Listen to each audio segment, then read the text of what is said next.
أتيت وقد توزعت الهدايا وحملت الرحال على المطايا عبيدك يا الحمد لله والصلاة والسلام على رسول الله أما بعد. أعوذ بالله من الشيطان الرجيم. بسم الله الرحمن الرحيم. ومن يعمل مثقال ذرة خيرا يره ومن يعمل مثقال ذرة شرا يره. صدق الله العظيم. হাশরের মাঠে যে কয়টা প্রশ্ন করা হবে এর মধ্যে প্রথম প্রশ্ন হলো আন উমরিহি ফিমা আফনাহ, জীবনের সময় কোন পথে ব্যয় করেছে। আমাদের জীবনের প্রতিটা মুহূর্তের ব্যাপারে আমাদের সামনে জিজ্ঞাসা রয়েছে, প্রতিটা সেকেন্ডের ব্যাপারে আমাদের সামনে জিজ্ঞাসা রয়েছে। এই সেকেন্ড, এই মুহূর্তটা আমি কোন পথে খরচ করেছি। যদি সচেতনভাবে আল্লাহর বিধানের মধ্যে থেকে সময়টাকে পার করা যায় তাহলে সে নিজেকে রক্ষা করবে।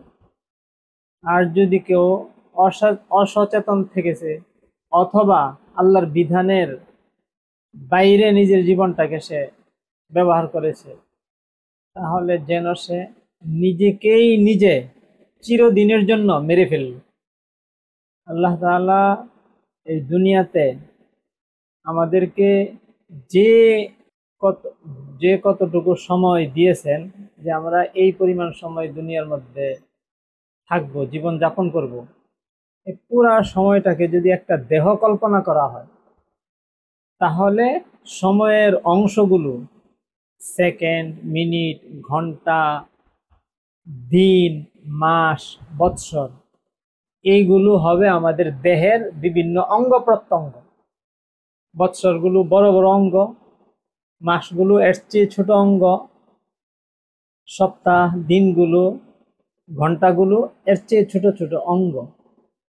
একটা দেহের কিছু অংশ যদি থাকে প্রাণবন্ত আর কিছু অংশ যদি থাকে মৃত, এই মিশ্রিত অবস্থা যদি থাকে, এই দেহটা কি আসলে খুব আকর্ষণীয়?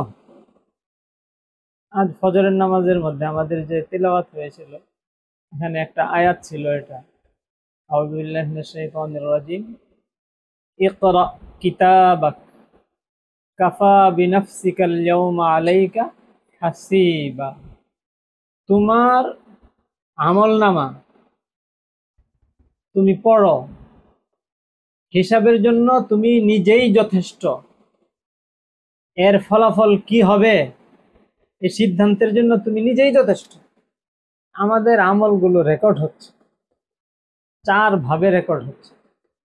দুনিয়ার কোনো মানুষের রেকর্ডারের মাধ্যমে না, আল্লাহর পক্ষ থেকে স্বয়ংক্রিয়ভাবে 4টা রেকর্ডার আমাদের প্রতিটা আমলের জন্য স্থাপন করে দেওয়া আছে। কিরামান কাতিবিনা ইয়ালামুনা মা তাফআলুন, সম্মানিত লেখক ফেরেশতাগণ সাক্ষী। আর তাদের সাক্ষ্যটা কেমন? যে প্রতিজন মানুষের জন্য ফজর থেকে আসর পর্যন্ত তার কর্মকাণ্ড লেখার জন্য 2 জন ফেরেশতা কাজ করেন। এতটুকু কাজের পর এই ফেরেশতাদ্বয় আল্লাহর নিকট গিয়ে কিয়ামতের যেই সময় এই সাক্ষীটা উপস্থাপন করবে, পেশ করবে এই সাক্ষ্যটা, এর আগ পর্যন্ত আল্লাহর ইবাদত বন্দেগীর মধ্যে তারা লিপ্ত থাকে। এবং এই লোকের এই ফজর থেকে নিয়ে আসর পর্যন্ত সময়ের এই বিবরণ লেখার কাজ ছাড়া ইতিপূর্বে তারা আর অন্য কোনো কাজ করে নাই। তাহলে এখানে নির্ভুলতাটা কোন পর্যায়ে? আবার আসর থেকে নিয়ে ফজর পর্যন্ত 2 জন ফেরেশতা তার সমস্ত কর্মকাণ্ডের সাক্ষী। এবং এই 2 জনের তাদের সৃষ্টির উদ্দেশ্যই ছিল এটা যে এই সময়টুকুর হিসাবটা তারা সংরক্ষণ করে। কেমন কঠিন সাক্ষী! এমন না যে আরেকজনের সাথে তারা গোলায় মেলায় ফেলবে, একজনে অনেকের সাক্ষী হয়ে আছে, কারটা কার নামে চালু করে দিয়েছে, অবকাশ নেই। বা কোন দিনেরটা কোন দিন বলে ফেলেছে। তাদেরকে সৃষ্টি করা হয়েছে এই কাজের জন্য। এর বাইরে তারা শুধু কি করতেছে? আল্লাহ তাআলার জিকির তাসবিহের মধ্যে লিপ্ত, ইবাদত বন্দেগীতে লিপ্ত। আর কোনো কাজ তাদের দ্বারা আল্লাহ তাআলা নেবেন। ওয়া মা ইয়ালামু জুনুদা রাব্বিকা ইল্লা হু, আল্লাহ তাআলার এই সৈনিকদের সংখ্যা আল্লাহ ছাড়া কেউ জানে না। এক একজন মানুষের জন্য প্রতিদিন এই 4 জন ফেরেশতা সাক্ষী হিসাবে থাকতেছে, এবং এই ফেরেশতারা এই সাক্ষ্যটা একটা রেজিস্টারের মধ্যে উঠাচ্ছে, সেখানে রেকর্ড করতেছে। এই রেকর্ডারটা সেখানে হাসরের মাঠে নিয়ে আসা হয়। পৃথিবীর যে অঞ্চলের মধ্যে থেকে সে কাজ করেছে, সে যে জায়গার মধ্যে থেকে কাজ করেছে, সেই জায়গাটা তার জন্য কি হয়ে থাকবে? সাক্ষী হয়ে থাকবে। সর্বশেষ যে অঙ্গ প্রত্যঙ্গের দ্বারা সে কাজটা করেছে, সেই অঙ্গ প্রত্যঙ্গগুলো তার কাজের সাক্ষী হয়ে থাকবে। এই অঙ্গ প্রত্যঙ্গগুলো আসলে সেটা কিন্তু এটা আমার নিজস্ব নয়। আল্লাহ তাআলা মানুষকে যে একটা সত্তা বানিয়েছেন, তাকে দুনিয়ার জীবনটা চলার জন্য এই বাহন দিয়েছেন। আমাদের দেহ এটা আমাদের আসলে কি, সেটা আমি না, আপনি না, সেটা আমাদের আমি এবং আপনার একটা বাহন, একটা পোশাকের মতো।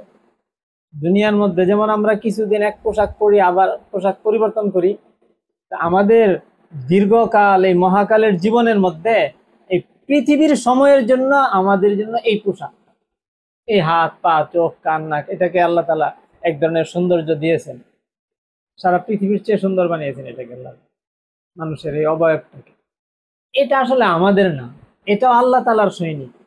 এটা আমাদের বিরুদ্ধে সাক্ষী, বিরুদ্ধে বা পক্ষে সাক্ষী হয়ে থাকে। 4টা সাক্ষী এইভাবে আমাদের প্রতিটা কাজের জন্য আমরা রেখে যাচ্ছি। এখন আমার জীবনের সময়গুলো, এগুলোকে আমি যদি আল্লাহর বিধান অনুযায়ী ব্যয় করি, তাহলে সময়গুলোকে আমি জীবিত করলাম, পুরা জীবনটাকে একটা দেহ ধরলাম তো।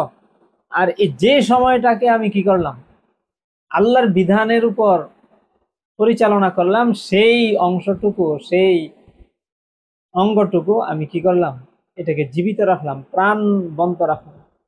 আর যে অংশটুকু আমি মেরে ফেলেছি, আল্লাহর বিধান শূন্য রেখেছি, এখানে আল্লাহর বিধান পালন করিনি, এটাকে আমি কি করেছি, মেরে ফেলেছি এই অংশটাকে। তো দুনিয়ার মধ্যে এর দ্বারা পচা গন্ধটা আমরা পাই না। আসলে কিন্তু জীবনের সেই অংশটা পচে যাচ্ছে, যে আল্লাহর নাফরমানি করতেছে, তার দ্বারা সে নিজে তো কষ্ট পাচ্ছেই, তার মনের ভিতর তো অস্থিরতা আছেই, সৃষ্টি জগত তার এই বদামলের কারণে অস্থিরতা কষ্ট তারা পাচ্ছে। এখানে সেটা সরাসরি প্রকাশ পাচ্ছে না, হাসরের মাঠে এই সবগুলো বাস্তবতা নিয়ে হাজির হবে। দীর্ঘ আলোচনা যদি না করে সংক্ষেপে বিষয়টা, উদাহরণটা বোঝার আমরা চেষ্টা করি। আগে আমরা দেখেছি টেপ রেকর্ডারের মধ্যে কথা রেকর্ড হতো, কথাটা রেকর্ড হয়ে আসলে কি টেপের ফিতার মধ্যে না। এখন ওই ফিতার মধ্যে কথা রেকর্ড হয়ে আছে বা ফিতার মধ্যে ভিডিও রেকর্ড হয়ে থাকে, আসলে কি ওই ফিতাটা দেখলে দেখা যায় কথাগুলো, ভিডিওগুলো?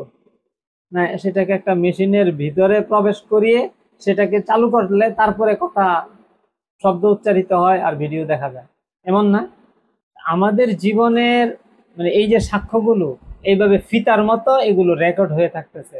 হাসরের মাঠের পরিবেশে যাবে, আল্লাহ তাআলা নির্দেশ দিবেন, এইগুলো সব কিছু প্রকাশ করে দিবে। কারো কোনো অস্বীকারের কোনো জো থাকবে না তখন আর, যে সেটা আমি করি নাই বা এটা আমার কাজ না। এ সব কিছু কি হচ্ছে, রেকর্ড হচ্ছে। আর প্রতিটা বিষয়ের জাযাআও ওয়িফাকা, আমল অনুযায়ী কি রয়েছে, বদলা রয়েছে। যেমন আমল তেমন কি বদলা। কিছু বিষয়ের আমল এর বদলা আল্লাহ তাআলা কি করছেন, জানিয়ে দিয়েছেন। সব কিছু একেবারে পুঙ্খানুপুঙ্খানু আমরা জানি না, শুধু মৌলিক কিছু বিষয় কি করে দেওয়া আছে, আমাদের জানিয়ে দেওয়া আছে। মোটা দাগে যদি বলি, একজন মানুষ জান্নাতে যাবে, আরেকজন জাহান্নামে যাবে। জান্নাতে যাবে কেন, আল্লাহর দয়ায়। জাহান্নামে যাবে কেন, আল্লাহর গুসায়। একজনের প্রতি আল্লাহ তাআলা দয়া দেখাবেন, আরেকজনের প্রতি গুসা প্রকাশ করবেন। এটা কি কারণে হবে? গুসা হবে বেঈমানির কারণে, আল্লাহর প্রতি কি না থাকার কারণে, ঈমান না থাকার কারণে। যিনি তোমাকে সৃষ্টি করলেন, সবকিছুর ব্যবস্থা করলেন, তাকেই তুমি মান্য করলে না। এই অকৃতজ্ঞদের জন্য আল্লাহ তাআলা কি দিবেন, জাহান্নাম। আর যারা আল্লাহকে মান্য করেছে, বিশ্বাস করেছে, তাদেরকে আল্লাহ তাআলা জান্নাত দিবেন। ইমানের কারণে জান্নাতে যাবে, আর কুফরির কারণে সে কি যাবে? জাহান্নামে যাবে। যাবে আল্লাহর দয়ায় জান্নাতে, কিন্তু এই দয়া দেখাবেন কি কারণে? ইমানের কারণে। যাবে জাহান্নামে আল্লাহর গুসায়, কিন্তু গুসা তার উপর পড়বে কি কারণে? এমনি কারণ ছাড়া না, আল্লাহ তাআলার কোনো কাজ কিনা কারণ শূন্য না। তার এই কুফরির কারণে দুনিয়ার মধ্যে সবাই এক মর্যাদার, ধন সম্পদের, বিদ্যা বুদ্ধির, তারপরে মান সম্মান, এই বিভিন্ন বংশ, এই সমস্ত ক্ষেত্রে সব কি একই স্তরের না? তার মধ্যে ব্যবধান আছে। ওয়ালাল আখিরাতু আকবারু দারাজাতি ওয়া আকবারু তাফদীলা। আর আখিরাতের এই ব্যবধানটা পৃথিবীর এই ব্যবধানের চেয়ে আরো অনেক বেশি। এখানে যেমন একজন আছে বিশাল ধনকুবের, শত শত হাজার হাজার কোটি টাকার মালিক, আরেকজনে আছে একেবারে সামান্য দিন আনতে নুন আনতে পান্তা ফুরায়, এই অবস্থা। ঠিক আখিরাতেও মর্যাদার এই কি থাকবে? ব্যবধান থাকবে, এবং এই ব্যবধানটা সেখানে আরো বেশি হবে, বড় আকারের হবে। এই ব্যবধান কিসের উপর ভিত্তি করে হবে? জান্নাতীদের মধ্যেও ব্যবধানটা হবে, জাহান্নামীদের মধ্যেও কি হবে? ব্যবধান হবে। জান্নাতের ব্যবধানের এই ইয়াটাকে বলা হয় দারাজাত। জান্নাতের মধ্যে কি রয়েছে? অনেক দারাজাত রয়েছে। আর জাহান্নামের মধ্যে কি থাকবে? দারাকাত। একজনের চেয়ে অবস্থা আরেকজনেরটা আরো বেশি গুরুচরণ, আরো বেশি মারা কঠিন, আরো বেশি কষ্টের। সবচেয়ে বেশি কষ্টে থাকবে কারা? মুনাফিকরা। ইন্নাল মুনাফিকিনা ফিদ দারকিল আসফালি মিনান নার। মুনাফিকরা থাকবে জাহান্নামের সবচেয়ে নিচের দারাকায়, সবচেয়ে বেশি কষ্টের দারাকায়। জাহান্নামের স্তরগুলিকে কি বলা হয়? দারাকা। আর জান্নাতের স্তরগুলোকে কি বলা হয়? দারাকা। এই জান্নাতের উঁচু স্তর পাওয়া যাবে কিসের ভিত্তিতে? আমলের ভিত্তিতে। কিসের ভিত্তিতে? জান্নাতে প্রবেশ করেছে আমলের দ্বারা না, কিসের দ্বারা? আল্লাহর দয়ায়। এবং দয়া পেয়েছে কিসের কারণে? কিসের কারণে? ইমানের কারণে। আবার জান্নাতে প্রবেশের পর জান্নাতের উঁচু মাকাম পাবে, সেখানে মর্যাদা পাবে কিসের ভিত্তিতে? নেকামলের ভিত্তিতে। যার যে পরিমাণ নেকামল ছিল সে সেখানে চিরদিনের জন্য সেই বড় মর্যাদাশীল হয়ে যাবে। এই আমার দেহটাকে আমি কি করতেছি? আমি কোন পর্যায়ের সেখানে বড় মর্যাদাশীল হব, এই দেহটা, সেই অবস্থাটা আমি এখন গঠন করতেছি। যেমন কঠিন আমল দিয়ে আমার জীবনের একটা সময়কে আমি কি করতেছি? পার করতেছি, এমন বড় মর্যাদার অধিকারী হয়ে, আমি বড় সম্মানের অধিকারী হয়ে আমার দেহটাকে গঠন করব। সেখানের জন্য বড় সম্মান আমি উপার্জন করব। এই জীবনটাকে সেই জীবনের মধ্যে কি করে দেওয়া হবে? ছড়িয়ে দেওয়া হবে। দুনিয়ার এই ক্ষুদ্র জীবনটা, এটা সেই বৃহৎ জীবনের মধ্যে কি করে দেওয়া হবে? ছড়িয়ে দেওয়া হবে। এই ক্ষুদ্র জীবনের মধ্যে বিভিন্ন অংশে সে কঠিন কষ্ট করেছে আল্লাহর দ্বীনের পথে, সেখানে মর্যাদাটা পাবে কিসে? বিশাল অন্যদের জন্য চোখ ধাঁধানো মর্যাদা সে পেয়ে যাবে। আর এখানে সহজ আমলের মধ্যে ছিল, সেখানের অবস্থানটা এমন স্বাভাবিক হবে। দুনিয়ার মধ্যে স্বাভাবিকভাবে নেক আমলগুলো করার মধ্যে কি আছে? একটু কষ্ট আছে। এই জন্য নেক আমল গুরুর যে আল্লাহ তাআলা নির্দেশ দিয়েছেন আমাদেরকে, এই নির্দেশটাকে কোরআনের ভাষায় কি বলা হয়েছে? তাকলিফ। কি বলা হয়েছে? তাকলিফ। আল্লাহ তাআলা আমাদেরকে এই নেক আমল গুলোর তাকলিফ দিয়েছেন, এগুলোর কষ্ট বহনের কি দিয়েছেন? ব্যবস্থা আমাদের জন্য দিয়েছেন। কিন্তু কষ্ট বহনের যে ব্যবস্থা দিয়েছেন সেটাকে আল্লাহ তাআলা অসম্ভব করেননি। এটাই বলেছেন লা ইউকাল্লিফুল্লাহু নাফসান ইল্লা উসআহা। মানুষের সাধ্যের বাইরে কোনো কাজের নির্দেশ বা কাজের জন্য কষ্ট আল্লাহ তাআলা কাউকে কি করেননি? দেননি। তাহলে আল্লাহর মূল নির্দেশটার মধ্যে কি আছে? নির্দেশ পালনের মধ্যে কি রয়েছে? কষ্ট রয়েছে। মানে কষ্টের পরিমাণ যেখানে যতটুকু বেশি, তার মর্যাদা পুরস্কার ততটুকু বেশি। যার যে পরিমাণ কষ্ট হবে। এই জন্য সবচেয়ে বেশি কষ্ট হয়েছে পৃথিবীতে কার? রাসূল সাল্লাল্লাহু আলাইহি ওয়াসাল্লাম। যে আল্লাহর পথে আমার যে পরিমাণ কষ্ট হয়েছে আর কারো এই পরিমাণ কি হয়নি? কষ্ট হয়নি। সেই বিশ্লেষণ কিভাবে রাসূল সাল্লাল্লাহু আলাইহি ওয়াসাল্লামের বেশি কষ্ট হয়েছে সেটা আরো আলোচনা আর প্রয়োজন আছে। মোটা দাগে যদি বোঝার চেষ্টা করি, আমি যদি একটা গরুকে গালি দেই কষ্ট পাবে, কিন্তু তাকে যদি আমি একটা লাঠি দিয়ে আঘাত করি সে কি পাবে? কষ্ট পাবে। কিন্তু একজন মানুষকে, সম্মানিত ব্যক্তিকে আমি যদি গালি দেই সে কষ্ট পাবে না পাবে না? কেন? গরু তো এটার দ্বারা কষ্ট অনুভব করে নাই। আমরা এই বিষয়টাই বুঝতে পারি যে রাসূল সাল্লাল্লাহু আলাইহি ওয়াসাল্লাম বলেছেন যে আমাকে যে পরিমাণ কষ্ট দেওয়া হয় সেই পরিমাণ কষ্ট আর কাউকে দেওয়া হয়নি। তো অনেককে তো একেবারে সরাসরি মাথার উপরে করাত রেখে একেবারে শরীর দৈর্ঘ্যে ফেরে ফেলা হয়েছে। তো বাহ্যিকভাবে আমাদের কাছে কি মনে হয়? ওই ব্যক্তির কষ্ট বেশি হয়নি রাসূল সাল্লাল্লাহু আলাইহি ওয়াসাল্লামের চেয়ে? নাউযুবিল্লাহ। না, কারণ রাসূল সাল্লাল্লাহু আলাইহি ওয়াসাল্লাম যেই মানসিকতার, যেই উন্নত রুচির, যেই উন্নত মেজাজের এবং যেই উন্নত আল্লাহ তাআলা তাকে বানিয়েছেন, রাসূল সাল্লাল্লাহু আলাইহি ওয়াসাল্লামের একটা হুকুম অমান্য করাটাই রাসূল সাল্লাল্লাহু আলাইহি ওয়াসাল্লামের জন্য এই পরিমাণ কষ্টের ছিল। স্বাভাবিক আমাদের কাউকে হত্যা করে দেওয়াটাও আমাদের জন্য সেই পরিমাণ কিনা কষ্টের না। এই জন্য যথার্থই রাসূল সাল্লাল্লাহু আলাইহি ওয়াসাল্লাম বলেছেন যে আমি যেই পরিমাণ কষ্ট করেছি এই পরিমাণ কষ্ট আর কেউ করেনি। এই কথাটা বাস্তবেই যথার্থ। তা রাসূল সাল্লাল্লাহু আলাইহি ওয়াসাল্লাম যদি দুনিয়ার জীবনের মধ্যে কষ্ট করে আল্লাহর কাছে সেই বড় মর্যাদার অধিকারী হতে হয় এবং হয়েছেন, আমরা কে আছি যে কষ্ট ছাড়া মর্যাদাটা পেয়ে ফেলবো? এই জন্য কোনো সাহাবী দুনিয়াবি কষ্টের ক্ষেত্রে আল্লাহর জন্য আল্লাহর কাছে কি করছেন? দোয়া করছেন। এক সাহাবী দোয়া করছে, আল্লাহ সারা জীবন যেন আমার শরীরের মধ্যে জ্বর থাকে, সারা জীবন যেন কি থাকে? আমার শরীরে জ্বর থাকে, এই কষ্টটা যেন আমার থেকে দূর না হয়। হ্যাঁ, এই জ্বরের কারণে আমার যেন জেহাদে যাওয়া বা সালাত আদায় করা, নেক আমল করার মধ্যে কোনো ডিস্টার্ব না হয়, এই পরিমাণ যেন থাকে।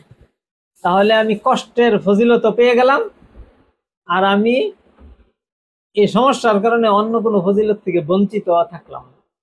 এটা আল্লাহর কাছ থেকে কি করেছেন? চেয়ে নিয়েছেন তিনি। তাহলে দুনিয়াবি কষ্টগুলো আসলে এর পুরস্কার যখন আল্লাহর পক্ষ থেকে দেওয়া শুরু হয়ে যাবে তখন এগুলো কষ্টের বিষয় থাকবে। এই জন্য রাসূল সাল্লাল্লাহু আলাইহি ওয়াসাল্লাম এক হাদিসের মধ্যে দোয়া করেছেন যে আল্লাহ আমাকে এই পরিমাণ ইয়াকিন দেন, ওয়া মিনাল ইয়াকিনি মা তুহাউবিনু বিহি আলাইনা মাসাইবাদ দুনিয়া, যে এমন ইয়াকিন আমাদেরকে দেন যার কারণে দুনিয়ার বিপদগুলো আমাদের কাছে হীন হয়ে যাবে। দুনিয়ার বিপদগুলোকে আমাদের কাছে কি মনে হবে না? বিপদ মনে হবে না। সাহাবীদের বাস্তবে এই অবস্থা হয়েছিল। এই অবস্থা উন্নত হতে হতে এমন পর্যায়ে পৌঁছেছিল যে এক সাহাবীকে পিঠের পিছনে দিয়ে খঞ্জর মারা হয়েছে। হারাম ইবনে মিলহান বুকে দিয়ে বেরিয়ে গেছে খঞ্জরের মাথা, রক্ত ছুটছে সমানে। এই সময় তিনি কি বলতেছেন? ফুজতু ওয়া রব্বিল কাবা, কাবার রবের কসম আমার জীবন সফল হয়েছে। যে এই কষ্টের মুহূর্তে কি আনন্দে লাফ দিয়ে ওঠার কথা? তিনি আনন্দে লাফিয়ে উঠেছেন আর বলতেছেন আমার জীবন কি হয়েছে? সফল হয়েছে। আমি জীবনের জন্য সফলতা লাভ করে ফেলেছি, আমার চূড়ান্ত উদ্দেশ্য পূরণ হয়ে গেছে। এক তাবিঈ, সাহাবী না, তাবি, সাহাবীদের পরের যাদের ইয়াস্ত, এক যুদ্ধের ময়দানে হোঁচট খেয়ে তার পায়ের আঙ্গুল উঠে গেছে। আঙ্গুল না, নখ। আঙ্গুলের মাথায় নখ থাকে না, নখের পরে সাদা যে নখটা থাকে, এটা কি হয়ে গেছে? উল্টে গেছে, উঠে গেছে। কেমন ব্যথা হওয়ার কথা! তিনি ফিক করে হেসে দিয়েছেন সাথে সাথে। এমন না যে কতক্ষণ চিন্তা করেছেন পরে হেসেছেন, সাথে সাথে কি করেছেন? হেসে দিয়েছেন। আল্লামা ইবনুন নুহাসের একটা কিতাব আছে, কিতাবের নামটাও অদ্ভুত। ওই কিতাবের নাম হইল মাশারিউল আশওয়াক ইলা মাসারিইল উশাক। আশেক মানে প্রেমিকদের বদ্ধভূমি, যেই বদ্ধভূমিতে তারা দৌড়ায়া যায় আগ্রহ নিয়ে। কি নিয়ে? আগ্রহের রাজপথ, যেই রাজপথে দৌড়ায় কি নিয়ে? আগ্রহ নিয়ে। এই দৌড়িয়ে দৌড়িয়ে এই রাজপথে পৌঁছে কোথায় গিয়ে? আশেকদের বদ্ধভূমিতে, সেখানে গিয়ে মরে। রাসূল সাল্লাল্লাহু আলাইহি ওয়াসাল্লাম বিদায় হজের সময় নিজের হাতে 63টা উট কুরবানি দিয়েছিলেন। উটগুলো ছিল এমন যে একটাকে রাসূল সাল্লাল্লাহু আলাইহি ওয়াসাল্লাম গোটা দিয়ে, এই যে উট তো জবাই করা হয় না শোয়ায়া, গলার মধ্যে এখানে কি মারা হয়, খঞ্জর মারা হয়, দুধারই খঞ্জর গলার মাঝ বরাবরে মারা হয়, ওখানে রগগুলো সবগুলো জমা থাকে, উঠে একসাথে সবগুলো রগ কেটে যায়। একটাকে রাসূল সাল্লাল্লাহু আলাইহি ওয়াসাল্লাম আঘাত করতেছেন, আরেকটা দৌড়ায় আসতেছে রাসূল সাল্লাল্লাহু আলাইহি ওয়াসাল্লামের কাছে, সেটাকে আঘাত করতেছেন, আরেকটা দৌড়ায় আসতেছে। যেন আল্লাহ তাআলা উটগুলোকে অনুভূতি দিয়ে দিয়েছে যে আমাদের জীবন তো একদিন শেষ হবেই। রাসূল সাল্লাল্লাহু আলাইহি ওয়াসাল্লামের হাতে আল্লাহর জন্য কুরবানি হওয়ার ভাগ্যটা, সৌভাগ্যটা থেকে যেন আমি বঞ্চিত না হতে হয়, দৌড়ে আসতেছে রাসূলের সামনে, গলা পেতে দিতেছে। আল্লাহ তাআলা এক ধরনের নির্বোধ প্রাণীর ভিতরে এই আগ্রহ সৃষ্টি করে দিয়েছে। আর প্রকৃত আল্লাহর মহব্বত যাদের অন্তরে, আল্লাহর দ্বীনের মহব্বত যাদের অন্তরে, তাদের জন্য আল্লাহর পক্ষ থেকে এই আঘাতগুলো, এগুলো আরো বেশি তো আগ্রহের বিষয়। এবং বাস্তবেও আল্লাহর অনেক বান্দারা এই আগ্রহ, এগুলো যে আগ্রহের বিষয়, এটা বাস্তব জীবনেও তারা প্রকাশ করে গেছে। এই জন্য তার নখ উপড়ে যায়, রক্ত বেরোয়, সে কি বলে ফিক করে হেসে দেয় সাথে সাথে, এমন না খুব দেরিতে, চিন্তা ভাবনার পরে। ইয়াকিনটা তাদের এই পর্যায়ে চলে গেছে। তাকে জিজ্ঞেস করা হলো যে আপনি হেসে দিলেন, তিনি বলতেছেন যে জখমের ব্যথা আর পুরস্কারের চিন্তা আমাকে, এই দুইটা একত্রিত হয়ে পুরস্কারের চিন্তায় জখমের ব্যথা ভুলিয়ে দিয়েছে। আমাকে ব্যথাই পায় না সে জখমের, সেই চিন্তাটা তার এমন প্রবল হয়েছে। ইয়াকিন, আল্লাহর প্রতি বিশ্বাস যখন তাদের কারো ওই পর্যায়ের চলে যায়, তখন দুনিয়ার বিপদগুলো আসলে কি থাকে না, বিপদ থাকে না। এই জন্য মুসলিমদের মনের সাহসিকতা, মনের প্রশান্তি এবং দৃঢ়তা যেই পর্যায়ে পৌঁছতে পারবে, কোনো কাফের সে যত বড়ই ঘুরের মধ্যে থাকুক আর যত বড়ই মানে নিজের জীবনকে উৎসর্গ করে দেওয়ার চেষ্টা করুক, মুসলমানদের মতো সেই পর্যায়ে পৌঁছতে পারবে না। এই জন্য দেখেন মুসলিমদের ছোট ছোট বাহিনী বিশাল বড় বড় শক্তিকে পুরা পৃথিবীর ইতিহাস ভরপুর যে তারা পরাজিত করে দিয়েছে, দেয়নি? তাদের মনের সেই জোর, আপনি কাফেরদের মনের মধ্যে ওই জোর আনতেই পারবেন না। সে যদি নিজের জীবনকে একেবারে আত্মহত্যা করে ফেলার পর্যায়েও পৌঁছে, তারপরেও তার মনের মধ্যে কি থাকবে না, সেই প্রশান্তি, সেই জোর থাকবে। কারণ মুমিনের দিলের মধ্যে কে আছে? আল্লাহর প্রতি বিশ্বাস আছে। বিশ্বাসে তার বিপদগুলোকে কি বানায় নাই, মানে সহনীয় বানিয়েছে শুধু এমন না, বরং বিপদগুলোকে তার জন্য মধুর বানিয়ে দিয়েছে। কি বানিয়ে দিয়েছে? এগুলোকে আরো তার জন্য আগ্রহের বিষয়, আকর্ষণের বিষয় বানিয়ে দিয়েছে। বদ্ধভূমিতে দৌড়ায়া যায় কি নিয়ে? আগ্রহ নিয়ে। আক্ষেপ করে আমি শহীদ হতে পারলাম না, আমার ভাই শহীদ হয়ে গেল। শাহাদত, যেখানে জীবন একেবারে শেষ হয়ে যাওয়া, সেটা যদি এই পর্যায়ের আগ্রহের হয়, তাহলে এর চেয়েও অল্প কষ্টের যে বিষয়গুলো আছে, আল্লাহ তাআলার হুকুম পালন করতে গিয়ে যে কষ্টগুলি হয়, সেগুলি কি আসলে আগ্রহের বিষয় নয়? কিছু বিষয় তো এমন হয় যেগুলো বান্দা ইচ্ছা করে কি করে, নিজের মধ্যে নিজের জন্য গ্রহণ করেন। আর আল্লাহ তাআলা যখন কাউকে পছন্দ করেন, তাকে এমন কিছু পরিস্থিতির মুখোমুখি করেন যে সে কষ্টটা হয়তো ইচ্ছা করে তাকে উপস্থাপন করা হলে সে গ্রহণ করতো না, কিন্তু তার উপরে এই কষ্ট এসে যায়। দেখেন রাসূল সাল্লাল্লাহু আলাইহি ওয়াসাল্লামকে আল্লাহ তাআলা ইচ্ছা করলে মা বাপের কুলে আদরে যত্নে লালিত পালিত করতে পারতেন না, কিন্তু সেইভাবে না করে আল্লাহ তাআলা রাসূল সাল্লাল্লাহু আলাইহি ওয়াসাল্লামের জীবনের মধ্যে এই পরিস্থিতিগুলো এনেছেন। এটা কি রাসূল সাল্লাল্লাহু আলাইহি ওয়াসাল্লামের প্রতি আল্লাহর কোনো শত্রুতা না অবহেলা? কি শুধু শত্রুতা না, অবহেলা না, এতটুকুই না, বরং এটা আল্লাহ তাআলার মহান হিকমতের পরিচর্যা। এটা যে আল্লাহ তাআলা এইভাবেই রাসূল সাল্লাল্লাহু আলাইহি ওয়াসাল্লামকে মর্যাদাশীল করেছে। জন্মের পূর্ব থেকেই রাসূল সাল্লাল্লাহু আলাইহি ওয়াসাল্লামের উপর সেই অবস্থার অবতারণ শুরু করে দিয়েছেন আল্লাহ তাআলা। জন্মের পূর্ব থেকে না? বাপ মারা গেছে কি জন্মের আগে না? জন্মের আগেই বাপ মারা গেল, জন্মেই নিলেন তিনি এতিম হলেন। তার জন্মের 6 বছরের মাথায় মা মারা গেলেন, তাও কোথায়? স্বাভাবিক বাড়ি ঘরে আত্মীয় স্বজনের মধ্যে, পথে বিদেশ বিভূ এমন এক করুণ অবস্থায় রাসূল সাল্লাল্লাহু আলাইহি ওয়াসাল্লাম, মা যে কয়দিন বেঁচে ছিলেন সেই সময়ও মায়ের কুলে কয়দিন ছিলেন? 4 বছর ছিলেন সেই ধাত্রী মায়ের কাছে। সাধারণত অন্যান্য শিশুরা থাকে কয় বছর? 2 বছর। রাসূল সাল্লাল্লাহু আলাইহি ওয়াসাল্লাম ছিলেন 4 বছর। আল্লাহ, এই যে অবস্থাগুলো আল্লাহর পক্ষ থেকে রাসূল সাল্লাল্লাহু আলাইহি ওয়াসাল্লামের জীবনের উপর বা আল্লাহ তাআলার প্রিয় ব্যক্তিদের জীবনের উপর আল্লাহ তাআলা দেন, এটা কি তাদেরকে ঘৃণা করেন এই বলে? এই সব কিছু দেওয়ার পরে আল্লাহ তাআলা কি বলেছেন জানেন? দুনিয়ার মধ্যে কিন্তু একটা সাধারণ রুল আছে, কেউ যদি তোমাকে কষ্ট দেয় তুমি তাকে সেই পরিমাণ কি দাও, কষ্ট দিতে পারো। ওয়া ইন আকাবতুম ফাআকিবু বিমিসলি মা উকিবতুম বিহি, যদি তোমরা কাউকে প্রতিশোধ নিতে চাও, শাস্তি দিতে চাও, যেই পরিমাণ শাস্তি কষ্ট তোমাকে দেওয়া হয়েছে সেই পরিমাণ কষ্ট শাস্তি তুমি তাকে কি করো, প্রদান করো। এটা একটা সাধারণ রুল। কাফের মুশরিকদের ক্ষেত্রেও, মুসলিমদের পরস্পরের আচরণের ক্ষেত্রেও, কেউ আমার সাথে একটা খারাপ আচরণ করেছে, সেই পরিমাণ খারাপ আচরণ তার সাথে করার আমার কি আছে, একটা রাইট আছে, অধিকার আছে আল্লাহর পক্ষ থেকে দেওয়া। কিন্তু এখন আল্লাহ তাআলা পরামর্শ দিয়েছেন কি, রাসূল সাল্লাল্লাহু আলাইহি ওয়াসাল্লামকে বলতেছেন এই আয়াতের পরে, ওয়াইন আকাবতুম ফাআকিবু বিমিসলি মা উকিবতুম ওয়ালা ইন সাবারতুম, যদি তুমি তাকে শাস্তি দিতে চাও তাহলে যে পরিমাণ শাস্তি সে তোমাকে দিয়েছে, কষ্ট তোমাকে দিয়েছে, সেই পরিমাণ কষ্ট তুমি তাকে দাও। আর যদি তোমরা কি করো, ধৈর্য ধরো, ফাহুয়া খায়রুল লিস-সাবিরিন, এটা ধৈর্যশীলদের জন্য ভালো। যদি ধৈর্য ধরো তাহলে এটা তোমাদের জন্য কি, যারা ধৈর্যশীল তাদের জন্য এটা কল্যাণকর, এটা ভালো। এই ভালো হওয়ার পরামর্শ দিচ্ছেন কে, আল্লাহ তাআলা। তারপরে কি বলতেছেন, রাসূল সাল্লাল্লাহু আলাইহি ওয়াসাল্লামকে আল্লাহ তাআলা ব্যক্তিগতভাবে বলতেছেন ওয়াসবির, আপনি কি করেন। কারণ কেউ ধৈর্য না ধরে, আল্লাহ তো বলছেন ধৈর্য ধরাটা ভালো, কিন্তু কেউ যদি ধৈর্য না ধরে সমান প্রতিশোধ নেয় তাহলে জায়েজ হবে না, না জায়েজ হবে? বুঝেননি কথা? জায়েজ হবে না, না জায়েজ হবে? জায়েজ হবে। কিন্তু রাসূল সাল্লাল্লাহু আলাইহি ওয়াসাল্লামকে বিশেষভাবে আল্লাহ তাআলা পরামর্শ আবার দিতেছেন, কি বলে, ওয়াসবির, আপনি সবর করে ফেলেন। আপনি ওই ঐচ্ছিক অবস্থার মধ্যে সব মানে প্রতিশোধ নেওয়ার দলে যায়েন না, আপনি কি করেন, আপনি সবর করেন।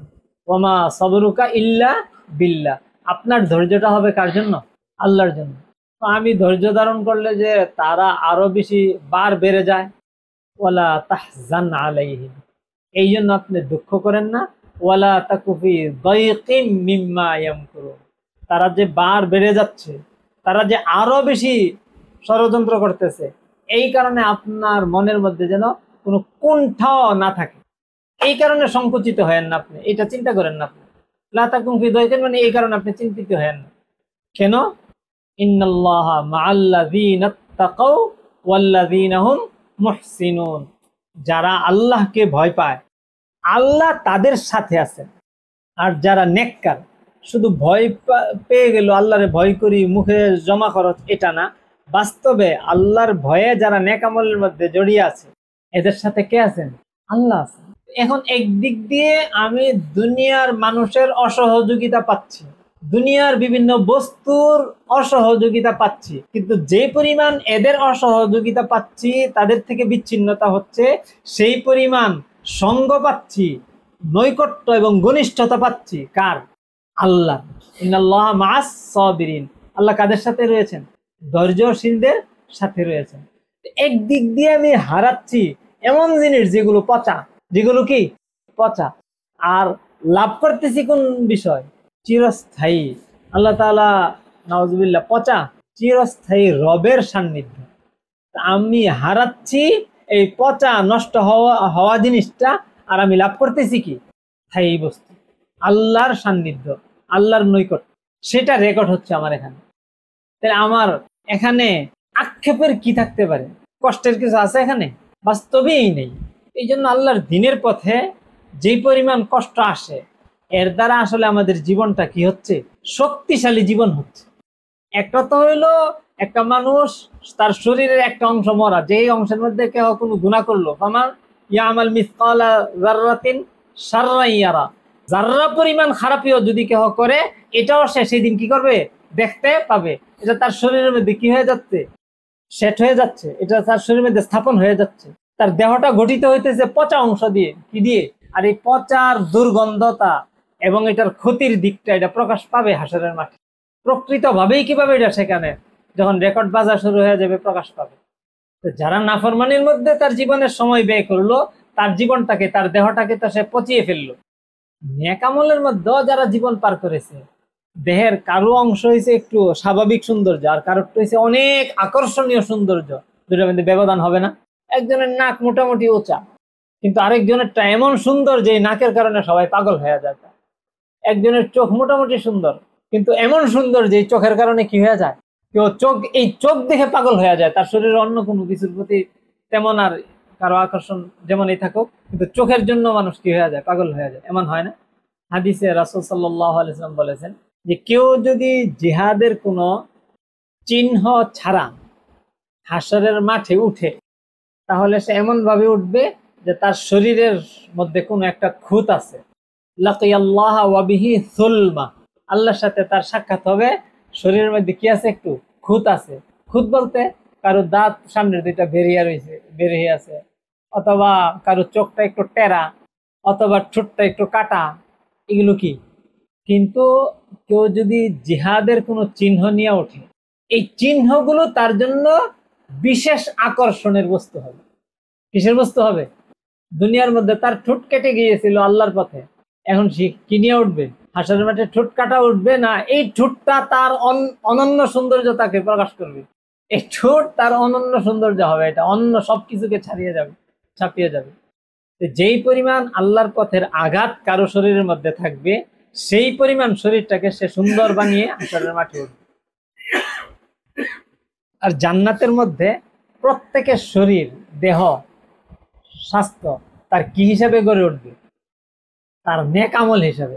যেই পরিমাণ নেক আমলের সাথে জড়িত ছিল, সে সেই পরিমাণ সুন্দর হয়ে উঠবে। এই জন্য জান্নাতের কোনো হুর দুনিয়ার মহিলাদের মতো এত সুন্দর হবে না। জান্নাতের হুরের সৌন্দর্যের বিবরণ হাদিসের মধ্যে এসেছে, কোরআন শরীফে আল্লাহ তাআলা কিছু বিবরণ দিয়েছেন। কিন্তু এই সব বিবরণের পরেও জান্নাতের মধ্যে সবচেয়ে বেশি সুন্দরী নারী হবে কারা? হুরেরা না দুনিয়ার নারীরা? দুনিয়ার নারীরা। হুরেরা হবে তার খাদেমা, যত সুন্দরী হোক এদের খাদেমা হবে। আর দুনিয়ার এই নারীরা হবে কি সবচেয়ে বেশি সুন্দর, যেমন কেন? কারণ সে কি করেছে? কোরআন তেলাওয়াত করেছে। কোরআন এটা কার পক্ষ থেকে? নূর, আল্লাহর পক্ষ থেকে নূর। জান্নাতের হুরেরা এই নূর নিজেদের মধ্যে ধারণ করতে পেরেছে। এই নূর দুনিয়ার মহিলা ধারণ করেছে, কারণ তার জন্য প্রতিকূলতা ছিল, বাধা ছিল, কষ্ট ছিল। এ কষ্ট করে এই নূর নিজের মধ্যে স্থাপন করেছে। আল্লাহ তাআলার বিধান এগুলো নূর, আল্লাহর হুকুমগুলো নূর। এই নূরগুলো সে কি করেছে? নিজের মধ্যে ধারণ করেছে কষ্ট করে। হ্যাঁ, জান্নাতের হুরেরা তারা কোনো আল্লাহর নাফরমানি করে নাই ঠিক, কিন্তু কষ্ট করে নিজেদের ভিতরে ওই কোনো সৌন্দর্য কি করে নাই, তাদের আনার ব্যবস্থা ছিল না। তাদেরকে আল্লাহ তাআলা বানিয়েছেন বানানোর মতো, অনেক সুন্দর করে আল্লাহ তাআলা বলেছেন তাদেরকেও আমি বানিয়েছি বানানোর মতো। ইনশাআন, আমি তাদেরকে বানানোর মতো বানিয়েছি। কিন্তু যাদেরকে বানানোর মতো বানিয়েছে তাদের চেয়েও বেশি সৌন্দর্যমণ্ডিত থাকবে কারা? যাদেরকে আল্লাহ তাআলা সুযোগ দিয়েছেন তোমরা নিজেরা নিজেদের আল্লাহ তাআলার নিয়ামত গ্রহণের ব্যবস্থা তোমরা গ্রহণ করো তাদের। এই জন্য মানুষ যখন নাকি মানে সত্যিকার আল্লাহর বিধানের চর্চা করতে থাকে, তখন এই মানুষ ফেরেশতার মর্যাদায় পৌঁছে না, বরং ফেরেশতার মর্যাদার চেয়ে কি হয়ে যায়? উপরে উঠে যায়, ফেরেশতাকে ছাড়িয়ে যায়। মানুষের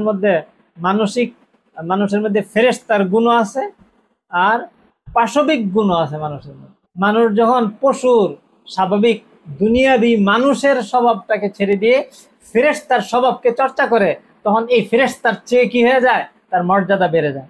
ফেরেশতা সজদা করলো এই সজদা, আর মানুষের সজদা করলো এই সজদা, আল্লাহর কাছে দুটোটার মর্যাদা সমান। এই মানুষের সজদাটার মর্যাদা আল্লাহ তাআলার কাছে বেশি। এই জন্য ফেরেশতাদের সজদা থাকার পরেও আল্লাহ তাআলা মানুষ বানিয়েছে। উন্নত একজন একটা বস্তুকে আপডেট করে কি আগের চেয়ে খারাপ করে না ভালো করে? আল্লাহ তাআলা আপডেট করেছেন আল্লাহর ইবাদতের জন্য। ফেরেশতারা ইবাদত করতেছিল, সেই ইবাদতের জন্য কিছু লোককে আপডেট করেছেন। সেই আপডেটটা কি আগের চেয়ে উন্নত হবে না নিম্নমানের হবে? মানুষ যে আপডেট ভার্সন, ফেরেশতাদের পরে না আগে? ফেরেশতাদের পরে। এই জন্য এদের উন্নতিটা ফেরেশতাদের চেয়েও কি বেশি। কিসের কারণে? এই কষ্টের কারণে। তো এই জন্য আসলে দিনের পথে কষ্ট, এটা যদি আমরা তো অনেক ক্ষেত্রে ইচ্ছে করে সাহাবীদের মতো নিজেদেরকে মানে ফড়িং যেমন আগুনের মধ্যে নিজেদেরকে ঝাঁপায় পড়ে গিয়ে আমাদের মধ্যে সেই সাহসিকতা, সেই আজম, সেই দৃঢ়তা নেই। কিন্তু কাউকে যদি আল্লাহ তাআলা দিনের পথে সেই অবস্থাটা দিয়ে দেন, তাহলে আল্লাহর পুরস্কারের চিন্তায় এই কষ্টটাকেও আমরা কি করে নিতে পারি? সহজ করে নিতে পারি। আর দুনিয়ার যে কোনো বিপদের থেকে শুধু বিপদ মুমিনদের হয় এমন, কাফের মুশরিকদের দুনিয়াতে বিপদ হয় না? সেখানে আল্লাহ তাআলা আরো একটা রহস্য এখানে আছে, যে আসবাবের সাথে জড়িত করে দিয়েছেন দুনিয়ার জীবনটাকে আল্লাহ তাআলা। দুনিয়া দারুল আসবাব, মানে উপকরণের সাথে সংযুক্ত, যে যেমন উপকরণ গ্রহণ করবে সে তেমন ফল পাবে। দুনিয়াবি ক্ষেত্রেও কাফের মুশরিকরা কেউ যদি দুনিয়াবি লাইনে চেষ্টা করে সে সফল হয়, সেই ক্ষেত্রেও যদি তারা অবহেলা করে, চেষ্টা না করে, আলসেমি করে, সেখানে সে ব্যর্থ হয় না, কষ্টে পড়ে না, পড়ে। কষ্টটা এটা কাফের মুশরিকদেরও হয়, মুমিনদেরও কি সেখানে কষ্ট এবং সুখ এই দুইটার সাথে দুইটা বিষয় জড়িত, একটা হচ্ছে আমল আর একটা হচ্ছে চেষ্টা। আর নিজেদের চেষ্টাহীনতার কারণে বা নিজেদের অবহেলার কারণে কাফের মুশরিকরা কি করে, কষ্ট করে, কিন্তু তাদের কষ্টের কোনো কি নেই, বিনিময় নেই। আর মুমিনরা যেই পরিস্থিতিতেই পড়ুক, সে নিজের ইচ্ছার কারণে কোনো কষ্টে পড়ুক, গুনাহের কারণে কোনো কষ্টে পড়ুক, অথবা গুনাহ ছাড়া আল্লাহর পক্ষ থেকে তার জন্য কোনো একটা কষ্টের ব্যবস্থা হোক, উভয়টাই তার জন্য মঙ্গলজনক। গুনাহের কারণে কষ্টে পড়লে এর দ্বারা গুনাহটা মাফ হয়, এটা তার জন্য লাভজনক না? আর গুনাহ ছাড়া যদি কেউ কষ্ট করে, নিজের গুনাহ ছাড়া, এটার কারণে তার মর্যাদা বাড়তে কি হইতে থাকে। মর্যাদাগুলি যখন আখিরাতে আমাদের সামনে আসবে, তখন মনে হবে যে সারাটা জীবন যদি আমি বিপদে থাকতাম, আরো বেশি বিপদে থাকতাম। যখন আল্লাহ তাআলা ওই বিপদগ্রস্তদেরকে পুরস্কার গুলো দেওয়া শুরু করে দিবেন, সমস্ত হাসরবাসী বলবে যে হায় হায়, আমরা যদি সারা জীবন আরো বড় বিপদের মধ্যে থাকতাম। হাদিসে পরিষ্কার এসেছে যে আহলুল ইবতিলাদের যখন নাকি তাদের পুরস্কার বিতরণ শুরু হয়ে যাবে, তখন এই সুস্থ মানুষগুলো তখন আক্ষেপ করতে থাকবে আমরা যদি বিপদে থাকতাম। আর এখন এই বিপদে আমরা কি হয়ে যায়, কাতর হয়ে যায়। আল্লাহ আল্লাহ। আসলে মানুষ, আমরা সামাজিক জীব, সমাজের মধ্যে চলতে ফিরতে বিভিন্ন অবস্থার সম্মুখীন আমাদের হতে হয়। কেউ যদি দুনিয়াতে ঠকে, এর অর্থ না সে আল্লাহর কাছে কি হলো, ঠকে গেল। হ্যাঁ, যে ঠকিয়েছে সে বিপদগ্রস্ত হবে। আমি যদি তাকে ওই জুলুম থেকে বাঁচানোর সাধ্য আমার কি না থাকে, হ্যাঁ এটাও কথা, কেউ জুলুম করবে, তাকে জুলুমের সুযোগ আমি দিয়ে দিলাম, জুলুম থেকে তাকে নিবৃত্ত করার সাধ্য থাকার পরেও, তাহলে সেই জুলুমটা মেনে নেওয়া এটা অন্যায়।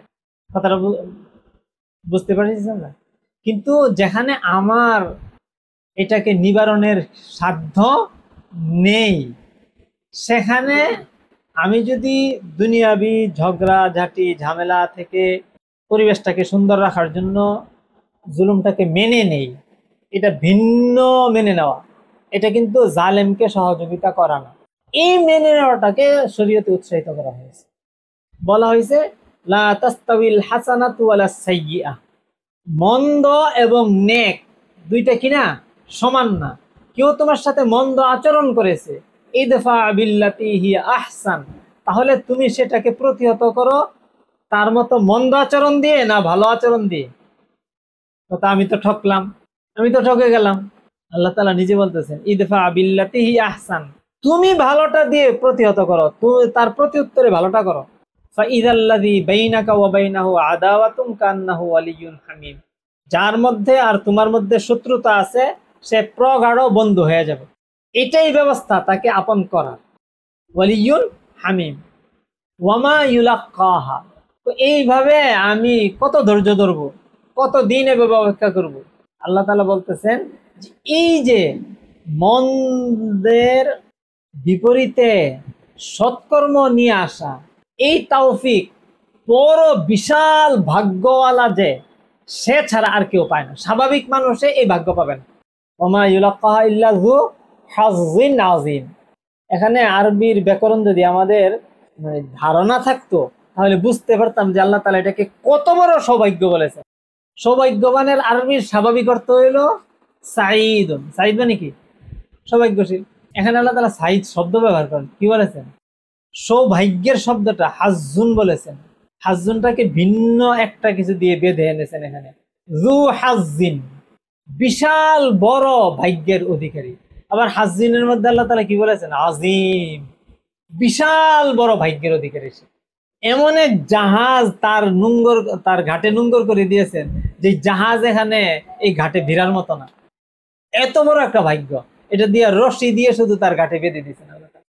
এই ভাগ্যটা যদি সরাসরি তার জন্য ঘোষণা করা হয়, এই ঘাটে আটবে না। এই সাগরের বিশাল জাহাজ তার ঘাটের মধ্যে রশি দিয়ে দিয়েছেন, এভাবে লটকে দিয়েছেন। আল্লাহ তাআলা বলছেন যু হাজ্জিন আজিম, বিশাল ভাগ্যের অধিকারী যে হয়।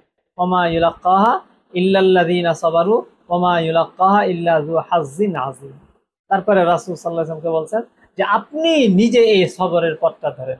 এই জন্য রাসূল সাল্লাল্লাহু আলাইহি ওয়াসাল্লাম ব্যক্তি জীবনে দুনিয়াবি কোনো কারণে কারো প্রতি কখনো গুসা হন নাই, কারো থেকে কোনো কি করেন নাই, প্রতিশোধ গ্রহণ করেন নাই রাসূল সাল্লাল্লাহু আলাইহি ওয়াসাল্লাম। এমনকি এক লোকে রাসূল সাল্লাল্লাহু আলাইহি ওয়াসাল্লামকে কি করেছিল, একবার মানে চাদর টান দিয়ে এমন জোরে টান দিছে রাসূল সাল্লাল্লাহু আলাইহি ওয়াসাল্লামের গলার মধ্যে পেঁচানো চাদর, যে এটা একেবারে রাসূল সাল্লাল্লাহু আলাইহি ওয়াসাল্লামের চামড়া মুবারকে দাগ পড়ে গেছে। কি পড়ে গেছে? লাল দাগ পড়ে গেছে, এত জোরে টান দিছে। তারপর রাসূল সাল্লাল্লাহু আলাইহি ওয়াসাল্লাম পিছনের দিকে ফিরে তাকিয়ে হেসে দিয়েছেন, হেসে দিয়ে বলছেন যে সে কি চায় তার এটা দিয়ে দাও। গুসা করার কথা না, না। এই জন্য দুনিয়াবি বিষয়ে নিজের দুনিয়াবি বঞ্চনার কারণে রাসূল সাল্লাল্লাহু আলাইহি ওয়াসাল্লাম কখনো কারো থেকে কোনো প্রতিশোধ নেননি। হ্যাঁ, দ্বীনি বিষয় হলে তো সেটা ভিন্ন। এই জন্য আসলে আল্লাহ তাআলা আমাদের দিনের যে যৎকিঞ্চিত বোঝ দিয়েছেন, এটা শুকরিয়া আমাদের এটা হবে যে আল্লাহ তাআলার নিয়ামত গুলো আল্লাহ তাআলা আমাদেরকে যেভাবে দিতে চান সেভাবেই নেওয়া। দুনিয়ার ক্ষেত্রে যেই কষ্টটা দূর করার আমার সাধ্যে নাই, সেটাকে আল্লাহর পক্ষ থেকে নিয়ামত মনে করে এটাকে গ্রহণ করে নেওয়া। এটাই হলো মানে নিজের স্বস্তিতে থাকার। কারণ এর প্রতিদান আমি কার থেকে পাবো? আল্লাহর থেকে পাবো। যে যতটুকু আল্লাহর জন্য কি হতে পারে, নত হতে পারে, সে আল্লাহর কাছে অসম্মানিত হয়ে যায় না, আল্লাহর কাছে কি হয়ে যায় না, বেদামি হয়ে যায় না। এর রেজাল্ট আখিরাতে আল্লাহর কাছে পুরস্কার হিসাবে পাবে, এটা নিশ্চিত। এবং দুনিয়ার মধ্যে এক পর্যায়ে গিয়ে আল্লাহ তাআলা তাকে কি করেন, তার জন্য রাস্তা খুলে দেন। চিরদিন কারো সমান যায় না। আল্লাহ তাআলা এক অবস্থায় সবাইকে কি করেন না, রাখেন না। একটা অবস্থা এমন এসে যায় যে আল্লাহ তাআলা পাল্টি ঘুরিয়ে দেন। তিলকাল আইয়ামু নুদাবিলুহা বাইনান নাস। দুনিয়ার জীবনের এই সময়গুলো মানুষের মধ্যে আমি পালার পরিবর্তন করতে থাকি। এক সময় একজন উপরে থাকে, আরেকজন নিচে থাকে। আবার একটা সময়ে যে নিচে ছিল সে উপরে উঠে যায়, যে উপরে ছিল সে নিচে নামে। এক অবস্থা রাখেন না আল্লাহ তাআলা। তখন আল্লাহ তাআলা তাকে পরীক্ষা করেন। তুমি নিচে থেকে থাকা অবস্থায় একটা অবস্থায় ছিল, তখন তুমি ভাবতেছিলে যে উপরে থাকলে তুমি কি করতে, এখন তোমাকে উপরে এনে দিলাম, এখন তুমি কি করো আমি দেখি। লিনানজুরা কাইফা তা'মালুন, দেখবো তুমি কেমন করো অন্যের সাথে। এটা এক অবস্থা আল্লাহ তাআলা রাখেনি না। নাবলুকুম বিশ-শাররি ওয়াল খাইরি ফিতনা, তোমাদেরকে আমি যাচাই করি, পরীক্ষা করি ভালো এবং মন্দ অবস্থা দিয়ে। ভালো অবস্থার সময়ও তোমার করণীয় কিছু কাজ আছে, মন্দ অবস্থার সময়ও তোমার অবস্থানটা নির্ধারণের কিছু বিষয় তোমার আছে। সেই ক্ষেত্রে যদি আল্লাহ তাআলার বিধানের উপর যথাযথভাবে তুমি থাকো, তোমার জীবনের সময় তোমার উন্নতভাবে পার হয়েছে। জাহিরিভাবে তো কষ্ট হতে থাকলেও উন্নতভাবে কি হয়েছে, পার হয়েছে। আর যদি জাহিরিভাবে সুখের মধ্যেই ছিলে কিন্তু আল্লাহর বিধানের উপর ছিলে না, তাহলে তোমার জীবনটা তুমি এটাকে নষ্ট করলে, উন্নত করলে না তুমি। এই জন্য দুনিয়ার জীবনটা একেবারে পুরা জিন্দেগি যদি কারো শুধু কষ্টে আর কষ্টে আর কষ্টেও যায়, এবং এটাকে যদি আল্লাহর পথে সে বিনিয়োগ করতে পারে, সে কি হয়ে যাবে, বড় মর্যাদার অধিকারী হয়ে যাবে। এটা কি আসলে কষ্ট না, এটা প্রাপ্তি। অনেক কষ্ট করে টাকা জমা করে ব্যাংকে নিয়ে রেখে আসে, এই ব্যাংকে রেখে আসাটাকে এটাকে নিজের জন্য কি মনে করে, টাকাটাকে নষ্ট করে ফেলে মনে করে, হাতছাড়া করে ফেলে মনে করে, না নিজের সঞ্চয় মনে করে। অথচ অনেক সময় ব্যাংকে রেখে সে মারাও যায় না। এখন দুনিয়ার এই অবিশ্বস্ত লোকদের হাতে রেখে এটার প্রতি আমি আস্থা রাখতে পারি যে এটা আমি আমার হাতছাড়া করি নাই, আমার জন্য এটা আমি সংরক্ষণ করেছি। তাহলে আল্লাহর কাছে কোনো কিছু সমর্পণ করে এর ব্যাপারে আমাদের আস্থাটা কোন পর্যায়ে থাকার কথা? এটা আমার নিজের জন্য সুরক্ষিত হচ্ছে, আমার সুখ সুবিধা, আমার আরামায়ের শান্তি, এটা আমি আল্লাহর কাছে কি করতেছি, গচ্ছিত রাখতেছি। এখন ভোগ করতেছি না। আমি ব্যাংকে টাকা রাখলে কি রে ভোগ করে? এটা দিয়ে পরোটা কিনে খায়, এটা দিয়ে গোস্ত কিনে খায় না, ওখানে রাখতে হয় টাকা। এটা তো উপার্জন করতে কষ্ট করেছে, রেখে আসতেছে আরেক লোকের হাতে, আরেকটা সংস্থার হাতে, তাই না? নগদ কিসে এটা কি ভোগ করতে পারতেছে রাখলে? নগদ ভোগ করতে না পারলেও সে ভাবে যে এটা আমারই। ঠিক আখেরাতে আল্লাহর হাতে যে বিষয়টা আমি অর্পণ করলাম, নগদ আমি ভোগ করতে পারতেছি না, কিন্তু রাখতেছি কার হাতে? আল্লাহর হাতে। এটা কি আমার বঞ্চনা? সেখানে কি আস্থা রাখা যায় না? দুনিয়ার ব্যাংকে রেখে আমরা আস্থাশীল থাকি যেটা আমার, আর আল্লাহর ব্যাংকে রেখে, আল্লাহর হাতে রেখে আমরা আস্থা রাখতে পারি না যেটা আমার। এখানে রাখাটা, আমি শুধু টাকা পয়সা রাখার কথা বলতেছি না। হ্যাঁ, টাকা পয়সা রাখাও, নিজের শ্রম রাখাও, নিজেদের মর্যাদা রাখাও, নিজের কাজ কর্ম এইগুলো রাখাও। এটা কোথায় রাখলাম? আমি কোন ব্যাংকে রাখলাম? আল্লাহর ব্যাংকে জমা রাখলাম। এটা আমার নিজের হয়ে থাকলো, শুধু নিজের হয়ে থাকলো না, এবং আল্লাহর হাতে যখন কেউ কোনো কিছু দিয়ে দেয়, তখন আল্লাহ তাআলা এটাকে বাড়াইতে থাকেন। কি করতে থাকেন? আল্লাহ তাআলা এটাকে সমান রাখেন না, বাড়াইতে থাকেন।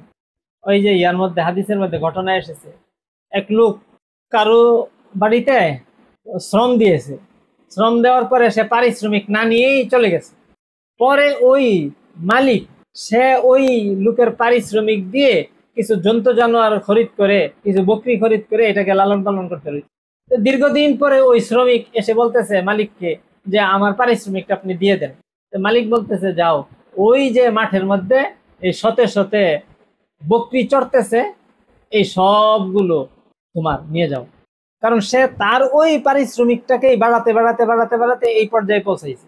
কারণ সে ভাবতেছিল যে মালিক কি করতেছে, উপহাস করতেছে তার সাথে। সে বলতেছে যে আল্লাহকে ভয় করো, আমার পারিশ্রমিকটুকু আমাকে দাও।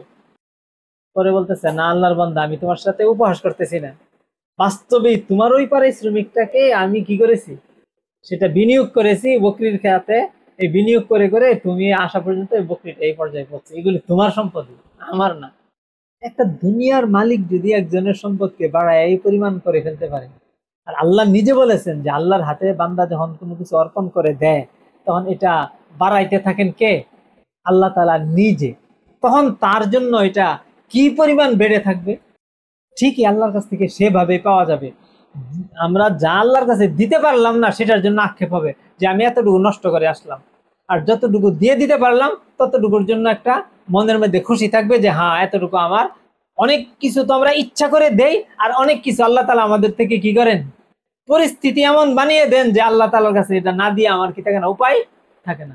সেটার জন্য কিন্তু আমি সেদিন আনন্দিত হব যে আল্লাহ, আপনি আমাকে এই পরিস্থিতি ফেলেছিলেন, এটা আপনার দয়া। আল্লাহ তাআলা আমাদের বিষয়গুলিকে বুঝার তৌফিক দান করেন এবং আমলে আনার তৌফিক দান করেন। এই জন্য দুনিয়ার কষ্টের সময়টা আসলে যদি আল্লাহর হুকুমের উপর আমি থেকে থাকি, তাহলে এটা আমার জন্য আসলেই কিনা কষ্টের না, এটা আমার জন্য বিশাল বড় একটা নিয়ামত। এর একটা বড় প্রতিদান অপেক্ষা করতেছে আমাদের, যেটা অন্যরা পাবে না। তখন সবাই আক্ষেপ করবে, আর আমি সেই সময় পুরস্কারে আনন্দে লাফাতে থাকবো। সুবহানাল্লাহি ওয়া বিহামদিহি, সুবহানাল্লাহিল আযীম, সুবহানাকাল্লাহুম্মা ওয়া বিহামদিকা, আশহাদু আল্লা